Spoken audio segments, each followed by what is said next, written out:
السلام علیکم ورحمۃ اللہ وبرکاتہ۔ اعوذ باللہ من الشیطان الرجیم، بسم اللہ الرحمن الرحیم۔ آیت نمبر 73۔ وَإِلَىٰ ثَمُودَ، اور قوم سمود کی طرف، اخاہم ان کے بھائی، صالحہ حضرت صالح علیہ السلام کو نبی بنا کر بھیجا۔ کالا، آپ نے کہا، یا قومی، اے میری قوم، عبد اللہ، اللہ کی عبادت کرو، ما لکم من، نہیں ہے تمہارا کوئی الہ معبود، غیرہ، اس کے سوا، قد جاءتکم، بے شک آ چکی تمہارے پاس، بینات، روشن دلیل، من ربکم، تمہارے رب کی طرف سے، ھذہ ناقۃ اللہ، یہ اللہ کی اونٹنی ہے، لکم، تمہارے لیے، آیاتن، نشانی ہے، فذروھا، پس چھوڑ دو اسے، تاکل، کھاتی پھرے، فی ارض اللہ، اللہ کی زمین میں، ولا تمسوھا، اور نہ مس کرنا، ہاتھ لگانا، ہا اسے، بسوء، برائی سے، فیأخذکم، پس پکڑ لے گا تمہیں، عذاب علیم، دردناک عذاب۔ قوم سمود کا تذکرہ ہے، جہاں پہ اللہ پاک نے حضرت صالح علیہ السلام کو نبی بنا کر بھیجا۔ قوم نوح اور لوط علیہ السلام دونوں کی قوموں کی عبرتناک واقعات کے بعد اللہ پاک نے اس قوم کی طرف حضرت صالح علیہ السلام کو نبی بنا کر بھیجا تھا۔ اور یہ جو علاقہ ہے، یہ شام اور حجاز یعنی کہ عرب کے درمیان ہے، اور اس کی جو سرحد ہے، اس کی حدود ہے، وادی ام القریٰ تک پھیلی ہوئی ہے، اور اس کا جو کیپٹل ہے، پایہ تخت جس کو بولتے ہیں، الحجر ہے۔ اور یہ قوم سمود کا نام ان کے ایک دادا کی وجہ سے رکھا گیا تھا۔ ان کا جو سلسلہ نسب ہے وہ سمود بن عامر بن ارم بن سام بن نوح ہے۔ یہ قوم عاد کی ایک شاخ تھی، اور یہ اپنا وطن چھوڑ کے یہاں پہ رہ رہے تھے، اور یہ جس علاقے میں رہ رہے تھے وہ بڑا خوبصورت تھا، زرخیز تھا، سرسبز و شاداب تھا، اور ان لوگوں نے اس کی زرخیزی کو برقرار رکھنے کے لیے آبپاشی کا اور نہروں کا جال بچھا رکھا تھا۔ ہر طرف دولت تھی، فراوانی تھی۔ مسئلہ صرف عقائد کا تھا کہ اخلاقی بیرا روی نے ان کے عقیدے بگاڑ دیے ہوئے تھے، اور وہ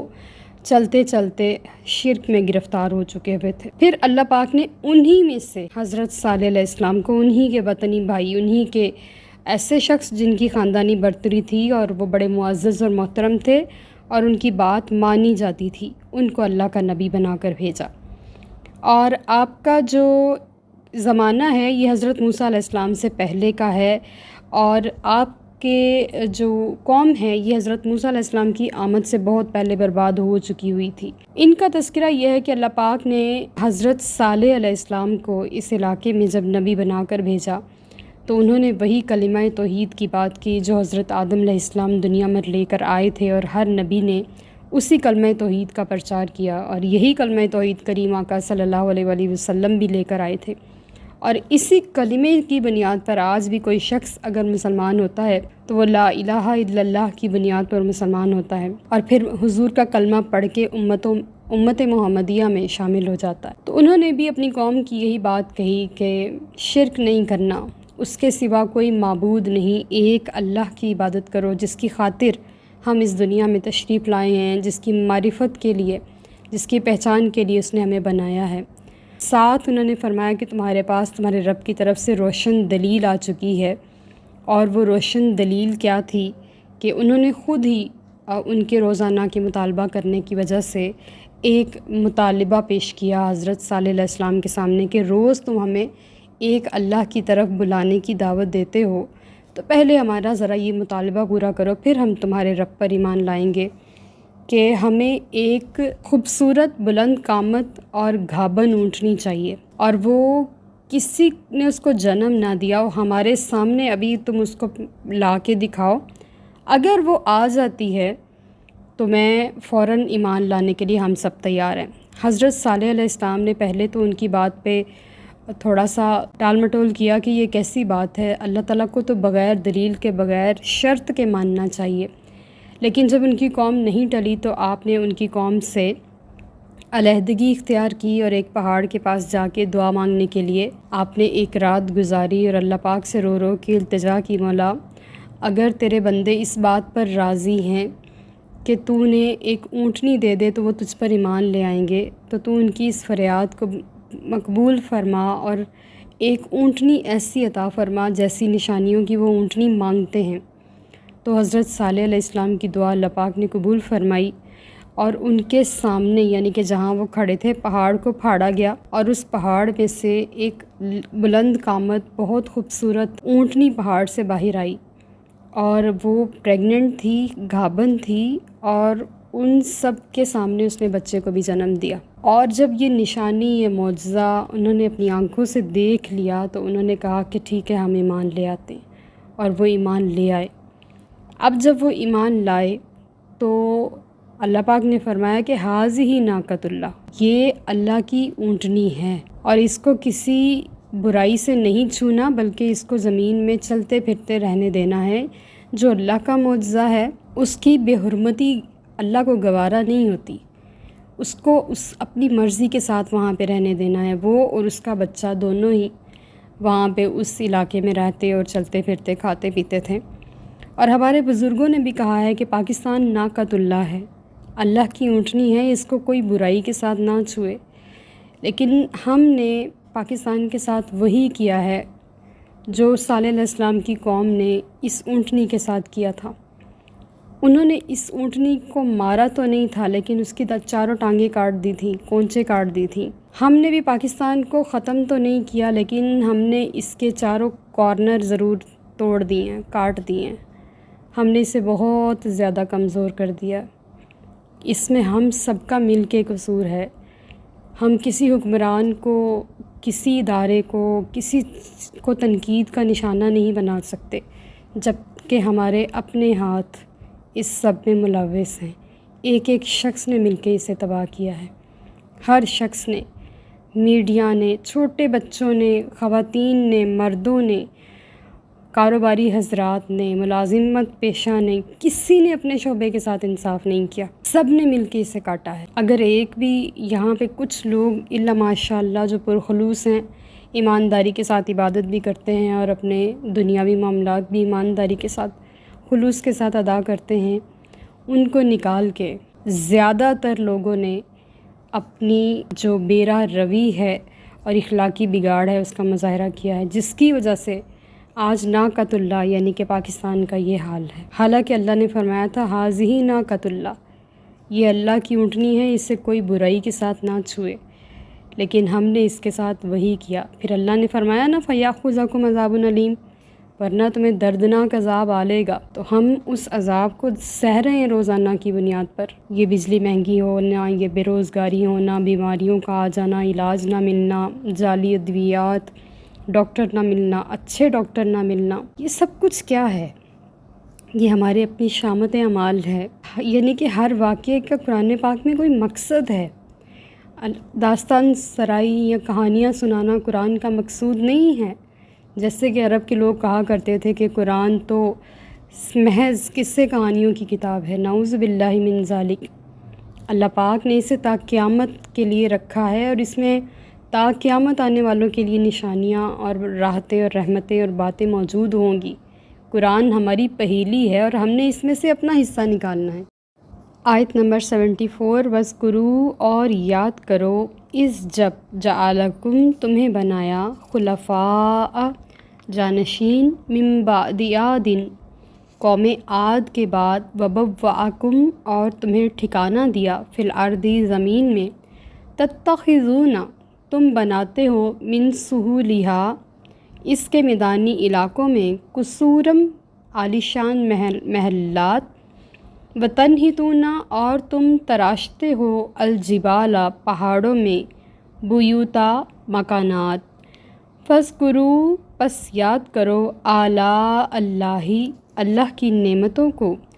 ولا تعثوا اور نہ پھرو، فی الارض زمین میں، مفسدین فساد پھیلاتے ہوئے۔ جب حضرت صالح علیہ السلام کی جو قوم تھی انہوں نے جو معجزہ مانگا اللہ پاک نے اس کو عطا فرمایا۔ اللہ تعالیٰ فرما رہے ہیں کہ اب یہ معجزہ آ جانے کے بعد تمہارے اوپر لازم ہے کہ تم میری اس نعمت کو یاد کرو جو میں نے تم پر کی، کہ قوم عاد جو تھی انہوں نے بڑے شاندار محلات بنائے ہوئے تھے، وہ کافی دراز قد تھے اور وہ فن تعمیر میں بڑے ماہر تھے نا۔ میدانی علاقوں میں وہ محل بنایا کرتے تھے اور پہاڑوں پہ ایسے ہی عمارتیں بنا لیا کرتے تھے کہ کوئی ہمیں مرنے کے بعد یاد کرے گا، یعنی کہ وہاں پہ کوئی رہتا نہیں تھا، صرف اپنی یاد دہانی کے لیے انہوں نے وہ عمارتیں بنا رکھی تھیں۔ تو اللہ تعالیٰ نے فرمایا کہ ان کے وسیع محلات میں اور ان شاندار گھروں میں نے تمہیں آباد کیا۔ اچھا، اگر ہم ہسٹری کی بکس وغیرہ یا ڈاکومنٹریز چیک کریں تو یہ چیزیں ابھی بھی موجود ہیں، یہ ختم نہیں ہوئی۔ انہوں نے اتنی مضبوطی اور مہارت کے ساتھ یہ محلات بنا رکھے ہیں کہ جن کی دیواریں کئی ہزار فٹ نہیں میٹر اونچی ہیں،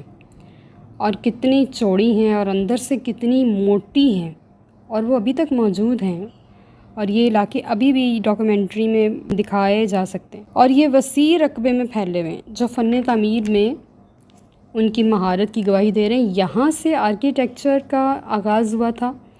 اس قوم نے آ کے سب سے پہلے آرکیٹیکچر کی بنیاد رکھی تھی، جو آج اتنا پیک پہ پہنچ گیا ہے کہ ہم جنت کو بھول گئے۔ ہم نے دنیا کے گھر اتنے لیوش اور اتنی زیادہ فیسیلیٹیز کے ساتھ بنا لیے ہیں کہ جو جنت میں ہوگا نا وہ ہم نے دنیا میں بنا لیا ہے، کہ بندہ جا رہا ہوگا اور وہ نظر آ رہا ہوگا،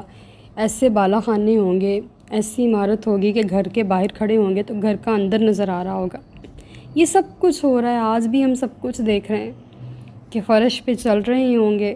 اور ایسے لگ رہا ہوگا کہ پانی پر چل رہے ہیں۔ یہ سب کچھ ہے، اتنے 3D آرٹس بن چکے ہیں کہ وہ اس کو سمندر ہی بنا دیا ہوا ہے زمین کو، کہ ایسے لگتا ہے کہ ہم سمندر کے اوپر چل رہے ہیں۔ تو یہ ان لوگوں نے آ کے سٹارٹ کیا تھا، قوم عاد نے اور قوم سمود نے۔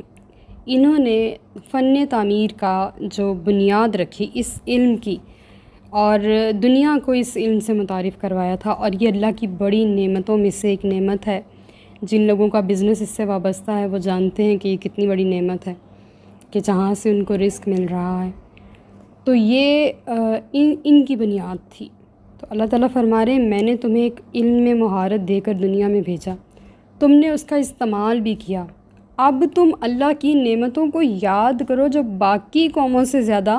تم پر ہوئی ہے، لہٰذا اب زمین میں فساد نہ پھیلاؤ۔ فساد کیا تھا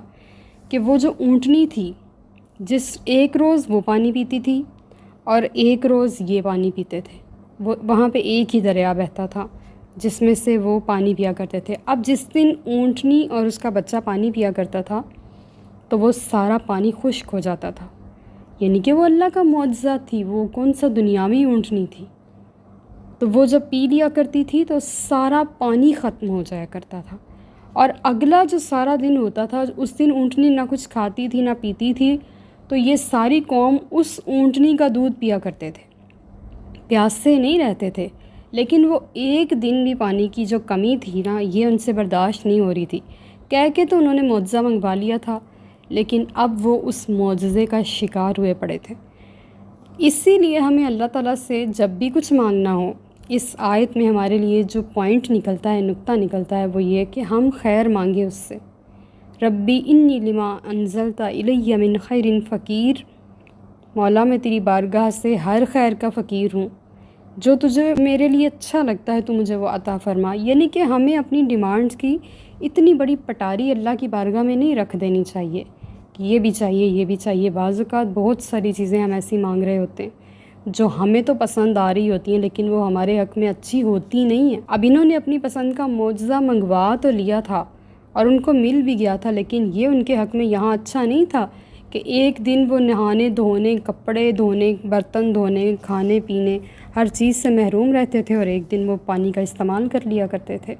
وہاں پہ کون سا نل یا نلکے ہوتے تھے کہ گھروں میں ٹیب میں سے پانی آ جائے گا؟ تو وہاں پر تو جا کے لانا پڑتا تھا۔ تو اللہ سے جو مانگنا ہو اس کی خیر مانگ کے لیا جائے کہ مولا اگر یہ چیز میرے حق میں بہتر ہے تو تو مجھے ضرور عطا فرما۔ تو یہاں پہ آ کے ان لوگوں نے زمین میں فساد شروع کر دیا۔ اب وہ اس جو معجزے سے بہت زیادہ تنگ آئے پڑے تھے۔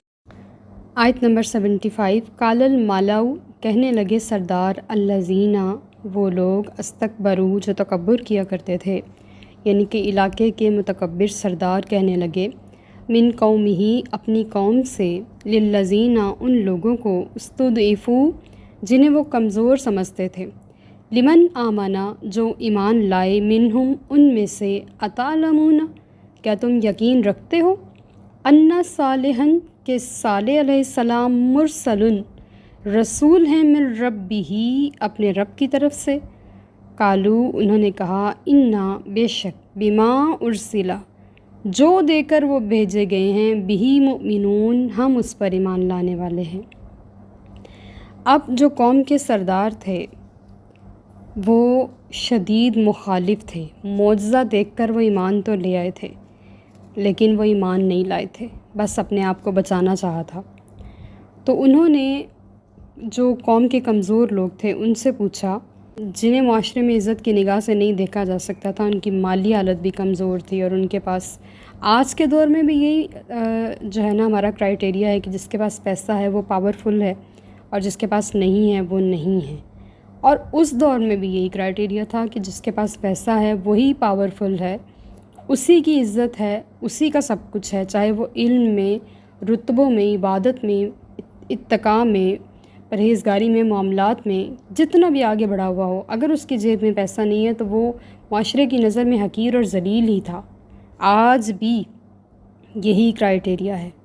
جس کی جیب میں جتنا مال ہے اس کی اتنی رسپیکٹ ہے اور اس کو اتنا ہی زیادہ سلام بھی کیا جاتا ہے،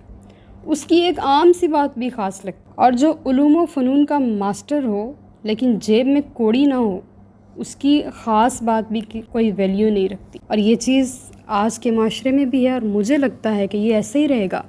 اتنی صدیوں پہلے سے یہ معاشرہ اسی جہالت کا شکار ہے، تو پھر صدیوں بعد بھی لگتا ہے کہ یہاں سوچ نہیں بدلنے والی، یہ سب کچھ ایسا ہی رہے گا۔ تو ان لوگوں نے کہا کہ کیا تمہیں اس بات پر یقین ہے کہ صالح علیہ السلام اللہ کے رسول ہیں؟ کیا اللہ نے واقعی ان کو نبی بنا کر بھیجا ہے؟ تو وہ جو کمزور لوگ تھے انہوں نے کہا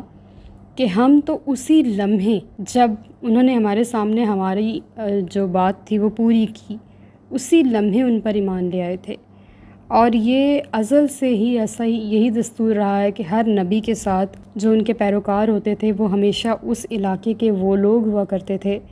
جو ظلم کی چکی میں پسنے والے ہوتے تھے، جو متکبر سرداروں کے روب میں آئے ہوئے ہوتے تھے، اور وہ ان کی غلامی سے نجات حاصل کر کے اسلام کا راستہ اختیار کر لیا کرتے تھے۔ یہاں پر بھی یہی دستور رہا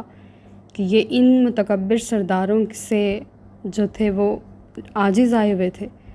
تو انہوں نے اسلام کا راستہ حضرت صالح علیہ السلام کے صدقے میں قبول کر لیا۔ آیت نمبر 76، قال الذین، کہنے لگے وہ لوگ، استکبروا، جنہوں نے تکبر کیا، انا، بے شک ہم تو بالذی، اس چیز کے، آمنتم، جس پر تم ایمان لائے ہو، بہی کافرون، انکار کرنے والے ہیں، منکر ہیں۔ تو ان سرداروں نے کہا کہ ہم کبھی بھی حضرت صالح علیہ السلام پر، ان کے رب پر، اس معجزے پر جو ہم نے کہہ کے مانگا، ایمان لانے والے نہیں، بلکہ جس بات پر تم ایمان رکھتے ہو ہم اس کے منکر ہیں۔ وما علینا الا البلاغ المبین۔ Like, subscribe and share.